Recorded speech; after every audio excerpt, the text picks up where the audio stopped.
Ano po ba ang pinakamahusay na paraan ng paghahanda ng sarili sa pagtanggap ng Panginoon kapag siya ay dumating sa huling araw?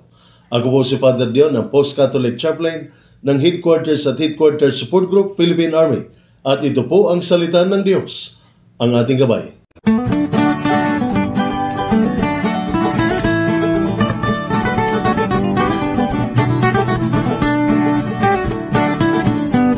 Ngayon po ay unang linggo ng Adbyento at ang mabuting balita ng Panginoon ayon kay San Marcos.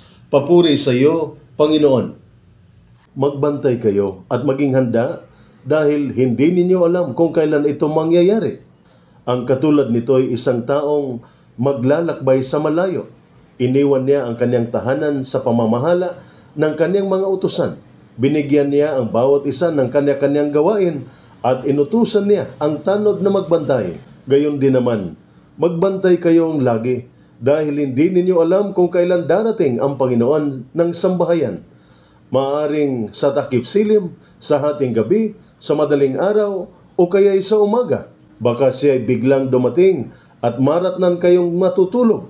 Ang sinasabi ko sa inyo'y sinasabi ko sa lahat, maging handa kayo. Ang mabuting balita ng ating Panginoon. Pinupuri ka namin, Panginoong Hesukristo. Sa mabuting balita sa araw na ito, pinapayuhan at pinapalakas na Jesus ang kanyang mga tagasunod na manatiling mapanuri sa Espiritu. Malapit na siyang umalis at iwan sila na hindi tiyak kung gaano katagal. Sa pamamagitan ng kanilang pananampalataya at pagtitiwala kay Jesus, ang kanyang mga tagasunod ay parang mga taong nagising mula sa espiritual na pagkatulog.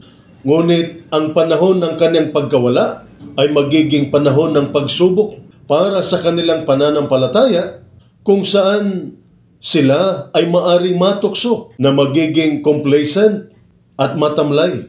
Pinag-uutos niya sa kanila na manatiling gising at mapanuri upang sa anumang sandali na siya ay dumating sa kanila, masusumpungan niya silang hindi natutulog, kundi may pananampalatayang nagbabantay at handang tumanggap sa Kanya. Ngayon ay pumapasok tayo sa panahon ng Adbyento, isang panahon ng espiritual na paghahanda para sa pagdating ng Panginoon. Ang pagsasalarawan ni San Marcos sa mabuting balita tungkol sa bantay na nagmamasid upang buksan ang pinto para sa Panginoon anumang oras na siya biglang magpakita ay isang larawan ng inaasahan nating gawin buong taon, ngunit lalo na sa panahon ng Adbyento. Ang bantay ay nagpupuyat upang mapansin at makilala agad at tanggapin ang Panginoon sa kanyang pagdating. Gayon din ang pananampalataya. Binabago tayo upang maging mga taong kayang makilala ang Panginoon at handang tumanggap sa Kanya. Ang pagkilala ay mahalaga dahil hindi laging sa madaling paraan dumarating ang Panginoon. Sa Bethlehem, siya ay dumating bilang isang sanggol at hindi siya agad nakilala ng mga tao. Sa talinghaga ng huling paghuhukom na ating narinig noong nakaraang linggo, sinabi niya na siya ay darating sa anyo ng mga nangangailangan at pinagkaitan sa mundong ito at marami ang hindi nakakilala sa Kanya. Ngunit ang mga taong may tunay na pananampalataya ay nakakakilala at pinagsilbihan siya sa mga taong nasa laylayan ng lipunan. Ang pananampalataya ay una sa paraan ng pagtingin at saka sa paraan ng pamumuhay. Ang mga masasama na pinarusahan sa impyerno sa huling paghuhukom ayon sa talinghaga ay maaaring naghihintay din sa huling pagdating ng Panginoon, ngunit hindi nila siya nakilala sa araw-araw ng kanyang pagdating. Ang nakakagulat sa talinghagang iyon ay na si Kristo ay pumasok sa ating buhay sa anyo ng mga karaniwang tao at pangyayari ng ating pang-araw-araw na buhay. Kailangan nating maging gising sa pananampalataya upang makilala at mapaglingkuran si Kristo sa mga pangkaraniwan at pang-araw-araw na mga pagkakataon, sapagkat walang saysay na makilala natin siya sa huling araw kung hindi natin siya nakilala at pinagsilbihan sa araw-araw. Sa huli, sinabi ni Jesus, ngunit tungkol sa oras o araw na iyon, walang nakakaalam kahit ang mga anghel sa langit o ang anak, kundi ang Ama lamang. Ano po ba ang ibig sabihin nito ng Panginoon?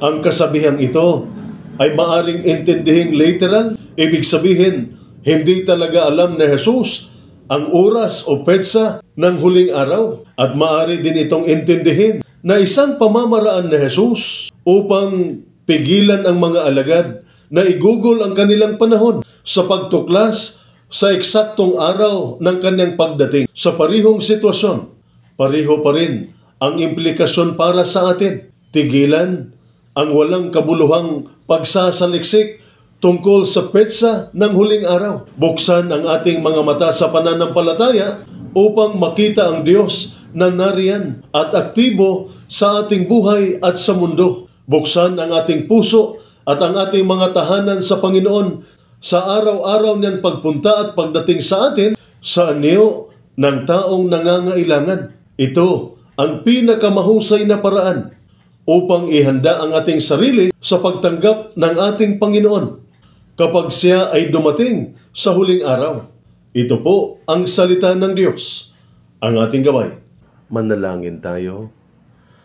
O Diyos, habang ako'y naglilingkod sa aking tungkulin bilang isang sundalo na hugmong katihan ng Pilipinas, naway gabayan mo ako sa bawat sandali ng aking buhay.